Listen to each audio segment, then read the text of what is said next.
Tantor Audio, a division of Recorded Books, presents Letter from the Dead by Jack Gatland, narrated by Robin Laing. Prologue. The New Year's Eve party was in full swing as Michael Davies made his way through the ballroom, his face a mask of murderous fury. "Hey," he said, as he passed one of the waiting staff, a young Indian girl in white shirt and black skirt, currently with a tray of champagne flutes balanced precariously on her hand. "You know my wife, right? The woman in the green dress who hired you." "Sorry." The girl shook her head and carried on serving drinks as Michael looked around once more. "Well, do me a favor, if you see her, come find me. I'll make it worth your while."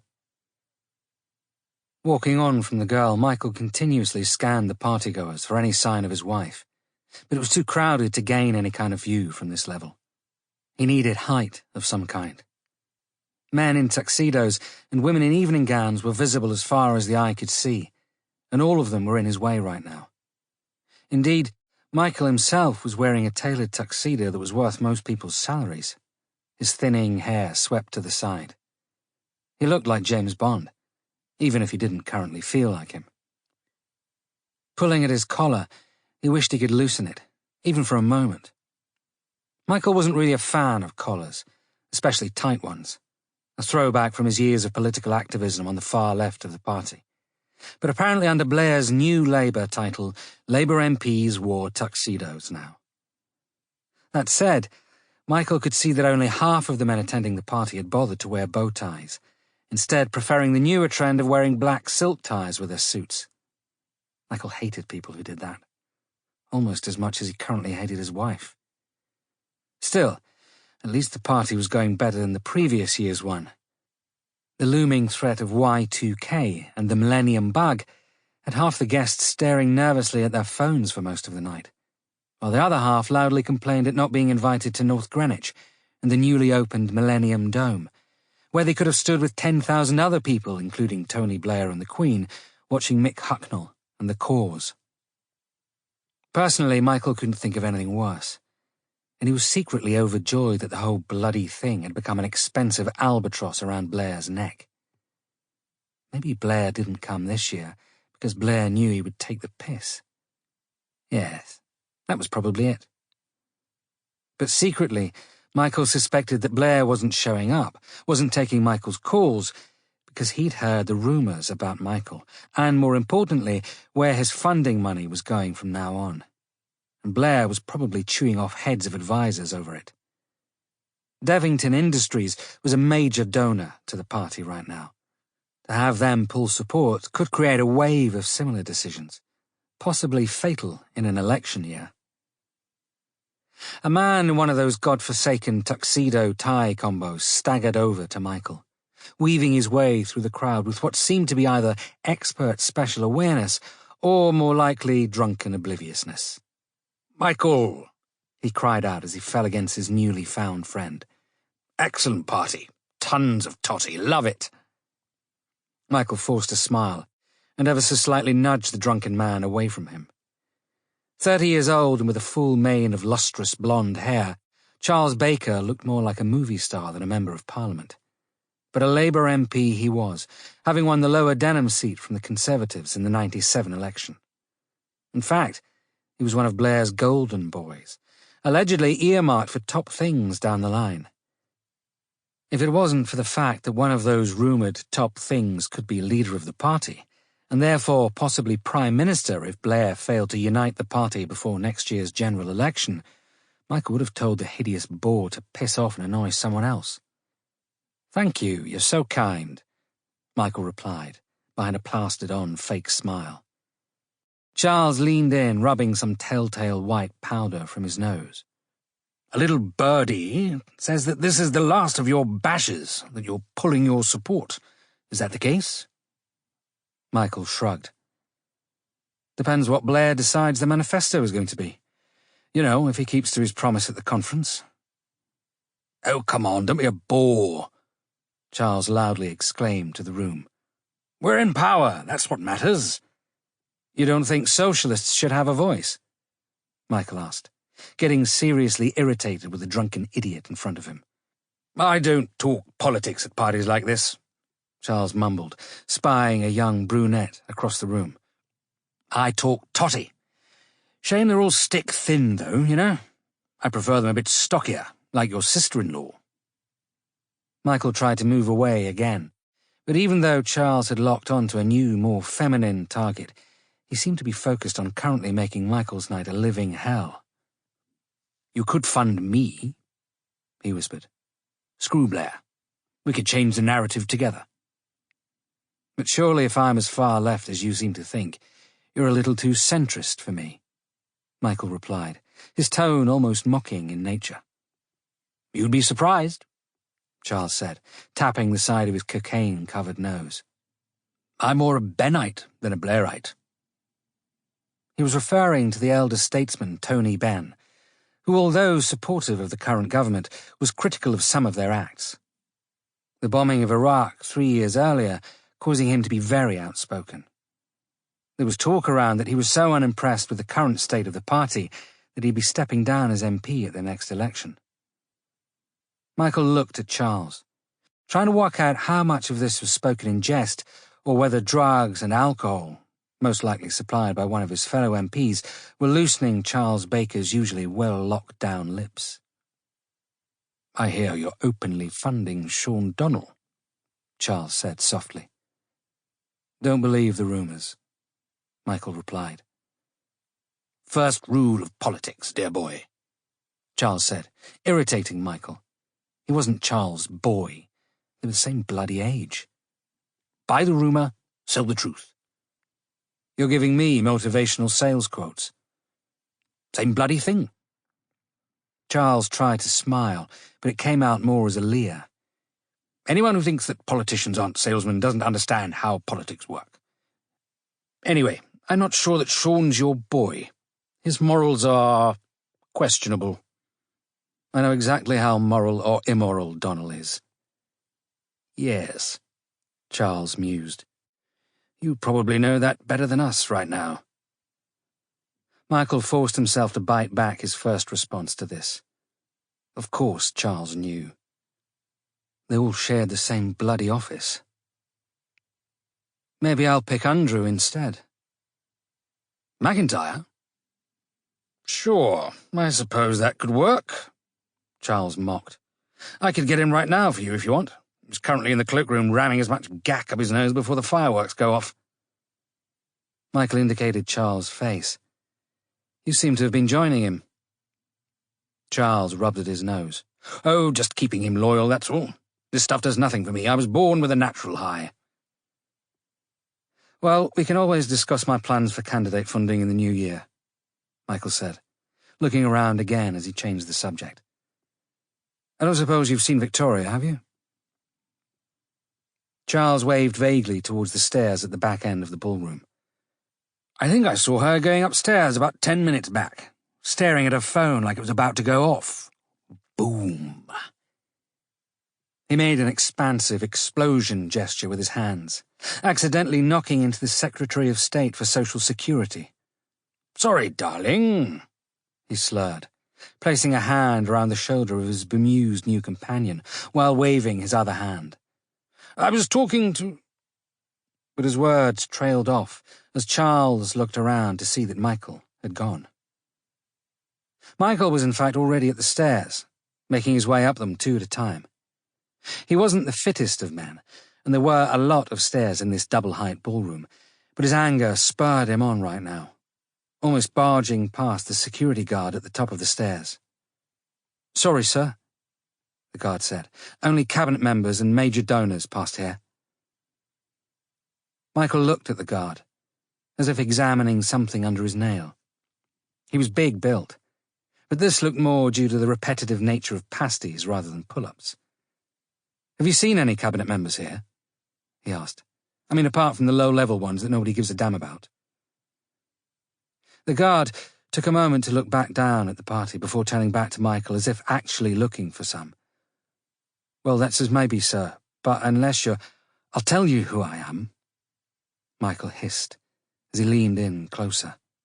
"I'm the man who paid for this whole bloody thing. You, standing here, I paid for you. You work for me. The security guard shifted a little in his stance now, as if unsure of the steps to take next. Calming slightly, Michael looked around. It wasn't this poor sod's fault that he was angry. "Look, mate, I'm sorry for snapping. It's been a very long day." He apologized. "I'm just hunting for my wife." The guard shook his head. "I don't know your wife," he replied. "Maybe if you had a photo of her I could look at."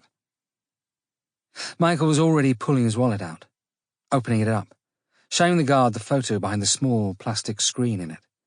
A red-haired woman, slim and pretty, laughing in a garden. An obviously happier time. "Her," Michael snapped. "Victoria Davies." The guard studied the photo, nodding. "Yeah, I saw her. She went past about 10 minutes back," he said. "Her and a man." "Which man?" Michael was starting to anger again. The guard shook his head. "Don't remember the name, sir. Think she said it was Shaun someone?" "Shaun Donnal?" "That could be it." Michael looked past the guard. There were a multitude of places that Shaun bloody Donnal and Vicky could have gone. "Did you see where they went?" he asked. The guard nodded as he pointed to a side door. "The lady went to the roof," he replied. "Said she needed a smoke where nobody would see her, as the press were all outside the front and she told everyone she'd quit." "And Shaun went with her?" "No, I think he returned down there." The guard pointed back down to the ballroom where, in the middle of the dance floor, Michael could see a balding, bespectacled man in his early 30s. Shaun Donnal, another of Blair's bloody golden boys. "Thank you," Michael said, pulling a £20 note out of his still-open wallet and passing it to the guard.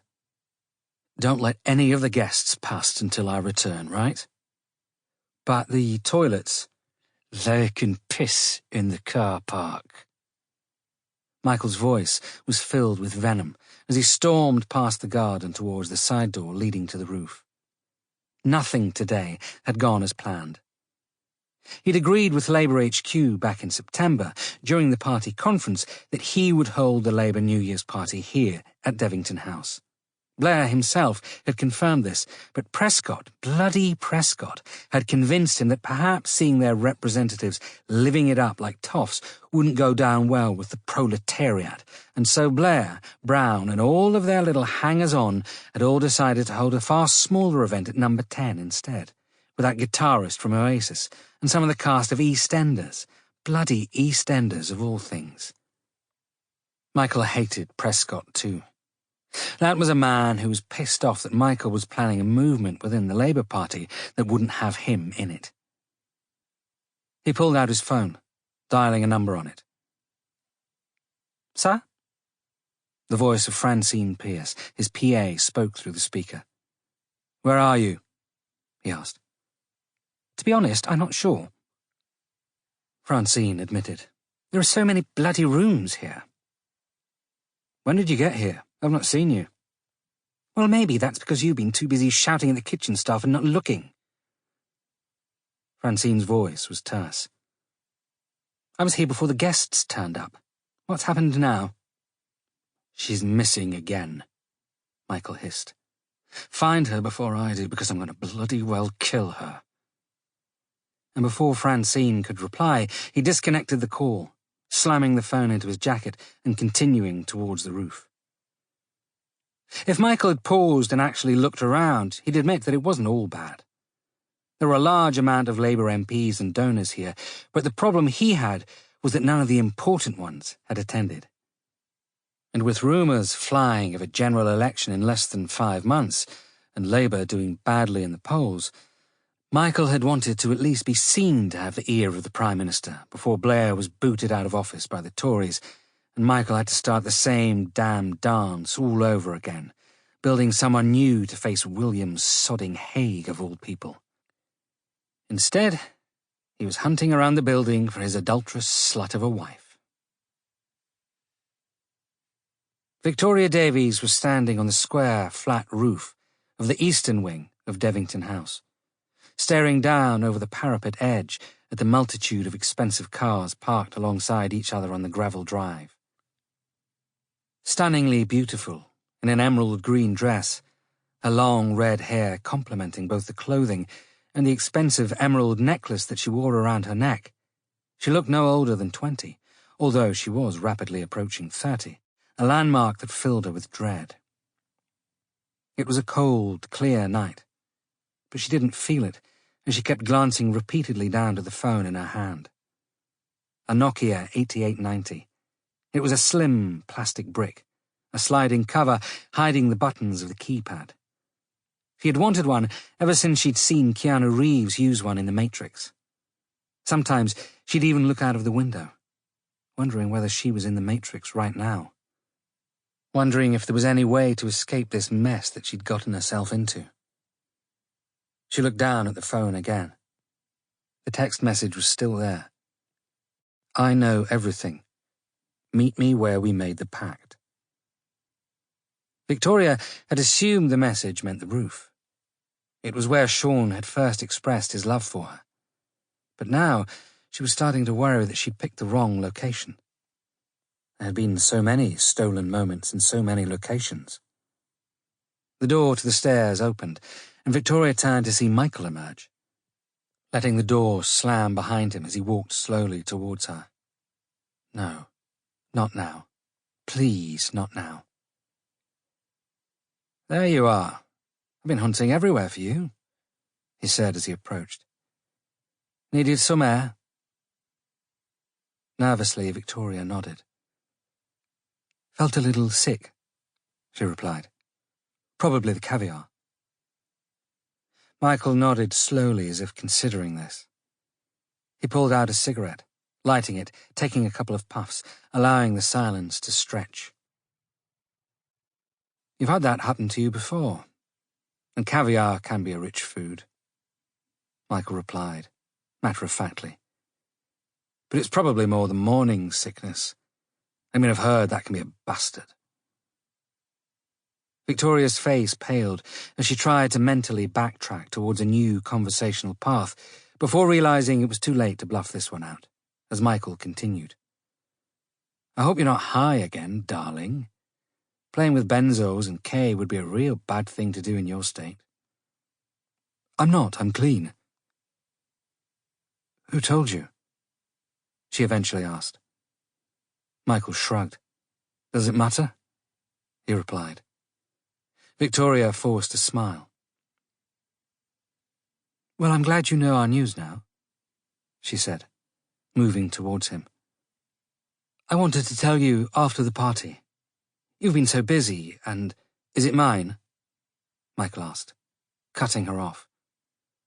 Of course it's yours, Victoria replied, the indignance in her voice rising. Who else did you think it could be? With you?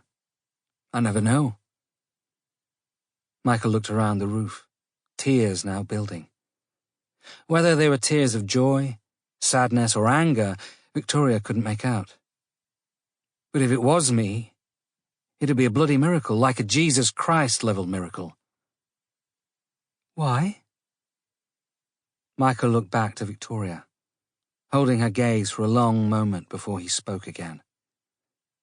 Because I had the snip 8 months ago. Now it was Victoria's turn to look angry. You what? She said, her tone as icy as the wind that was building. You did that without telling me? My balls, my rules, Michael said. And I've never been quiet about not wanting kids. And I've never been quiet about my need to have a family, Victoria replied harshly. Well, it looks like you got your wish, Michael snapped. It's a Christmas miracle. He stopped, looking out across the roof towards the gardens behind the house and the night that lay beyond. Is it his? He asked, his voice no more than a whisper. Victoria went to reply, but then shook her head sadly. I don't know, she answered truthfully. Michael started to chuckle. You don't know, he muttered. Jesus, Vicky. Did you do all three of them before? He didn't get a chance to finish before Victoria slapped him hard across the face. Don't you dare play the victim here, she cried out. You don't think I know about you and Francine? I have my own spies, you know. She stepped back, staring at Michael now with hatred in her eyes. You'd be nothing without me, she hissed. I'm CEO of one of the largest industrial firms in the UK, Michael yelled back. I think I'm doing pretty good so far. My father's company, Victoria replied. Who hired you because of me? She waved around, taking in the house, the drive, the guests. Without me by your side, you'd be nothing more than a failed estate agent with a degree in sociology. I should have listened to Susan. She always said you'd bring me down, that you'd bring us down. Michael stood stock still, reining in his anger. He stared at Victoria, standing so close to the edge. It would be so easy right now to push her, to force her over the edge. He could even see the quote he'd give to the press. My wife, she was unwell, dizzy, she slipped, and on a day of such joy, too. He shook his head as he pulled himself out of this delightful fantasy.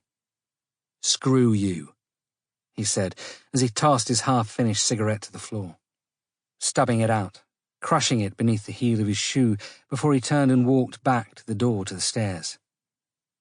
You can have the bastard. I'll be contacting my solicitors tomorrow. And I'll be contacting mine, Victoria shouted as he slammed the door shut behind him. Turning back to the night, she wiped the tears from her eyes. Everything would have been fine if he hadn't had a vasectomy. She could have claimed it was his, and nothing would have changed. They could have continued on until after the election, and then once that was decided, they could quietly move on with their lives. Shaun could leave his wife, and she could divorce Michael quietly and be with him, finally. If Blair lost, they could even push to become a new power couple. The door opened again, and Victoria turned to continue her argument, assuming that Michael had returned for round 2. It wasn't Michael. I was surprised that you'd text me tonight, she said. I wasn't sure if you meant here, or if you meant where we... She stopped speaking, not because she'd run out of words to say, but because a gloved hand had gripped her hard by the throat. The grip was so tight she couldn't even draw breath. She feebly hit on the arm of the hand, as if trying to knock it away, but suddenly she was moving backwards fast, dragged to the edge of the roof. No.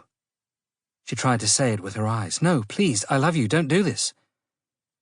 But if the owner of the gloved hand saw the message, they didn't care, as they let go of Victoria's throat and pushed hard against her chest, hard against the emerald pendant that went so well with her red hair, snapping it off in their hand as they sent her tumbling over the edge of the roof, her arms scrabbling for purchase but finding nothing but air, as, screaming, she fell from the roof of Devington House and slammed through the roof of a convertible BMW parked below. As the guests ran screaming both from and towards the obviously dead body, the car's alarm system alerting everyone to the event, the murderer stared down over the edge of the roof for a moment, before pocketing the necklace and walking back to the door, pausing only to pick up Victoria's mobile phone, before leaving both the roof and the scene of the crime. 1. Day of the Dead. Declan Walsh hated funerals. He hated them even more when it was someone he loved being buried.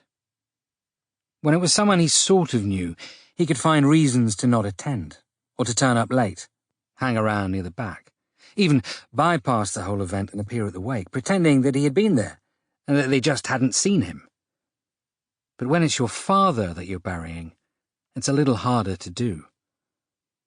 And so Declan stood by the casket as they lowered it into its hole, surrounded by people who he didn't really know, friends and colleagues from his father's life who saw him as nothing more than the screw-up copper or the grieving mourner, with the sympathy and attitude given as such to each.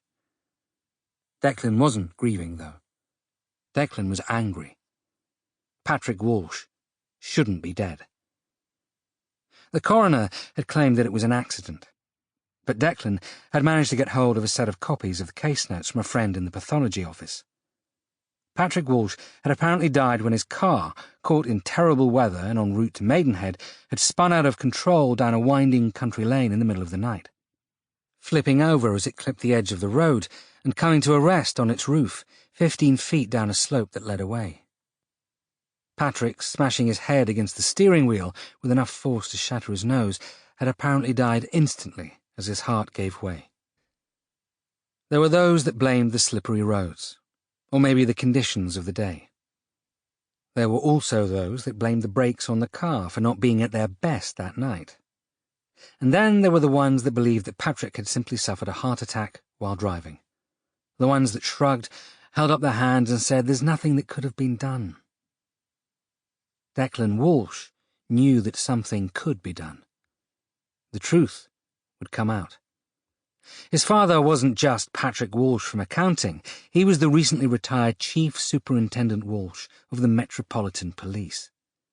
He'd spent several decades putting the worst criminals in the world behind bars and had a hate list that filled several black books. All Declan had to do was work out which of those dark bastards had managed to get to his father's car to do something to it, and then put them away for it.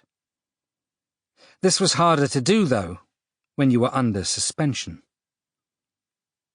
As the crowd started to disperse, the funeral over and the warmth of the wake held in an upstairs function room of the Old Bell down the road calling them, Declan stared down at the coffin with a dark, steely determination.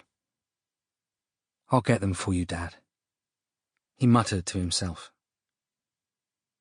He looked around the graveyard of St. Mary the Virgin. It was quiet. The whole village of Hurley-upon-Thames was quiet, to be honest. It always had been. It was one of the reasons he'd run away at 18 to join the army.